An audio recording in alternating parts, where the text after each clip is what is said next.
আজকে আসার আগে একজন ফোন করেছে, আমার ননদের ক্যান্সার হয়েছে, আপনি পুজো করে দিন। আমি পুজো দিয়েছি। কাজে আবার আর একজন ভদ্র মহিলা, কোনো একটা অমাবস্যা, আমি মায়ের রান্না করি, অমাবস্যায় মায়ের ভোগটা আমি করি। আমি বসে আছি, আমাদের এখানে একটা নিউজ পোর্টালের একটা ছেলে, সুব্রত নাম, ও আমার কাছে এলো, দাদা এই ভদ্রমহিলা ছেলের খুব ক্রিটিক্যাল কন্ডিশন, আইসিইউতে ভর্তি আছে, তুমি একটু ওনার সঙ্গে কথা বলো, খুব কান্নাকাটি করছে। ও আর ওনার মেয়ে এলো আমার কাছে। বললাম কী হয়েছে? বলে এরকম। বললাম দেখুন আমি তো কিছু করতে পারবো না, যা করবে বড় মা।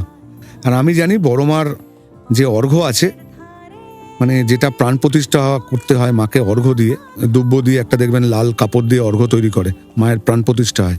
আচ্ছা, সেখান থেকে আমি একটা অর্ঘ্যের ঘাস দিলাম, দিয়ে বললাম দেখুন হসপিটাল তো বড় হসপিটাল, ঢুকতে দেবেন না সব নিয়ে, আপনি ডাক্তারকে রিকোয়েস্ট করবেন মাথায় ঠেকাবার জন্য, নিয়ে যান, যদি হয় এইভাবেই হবে।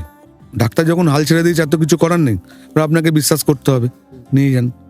দুদিন পরে আমাকে ফোন, দাদা আমার ছেলে জেনারেল বেডে দিয়ে দিয়েছে এবং আমি মন্দিরে হোম করব। বিশাল করে মন্দিরে হোম করলো।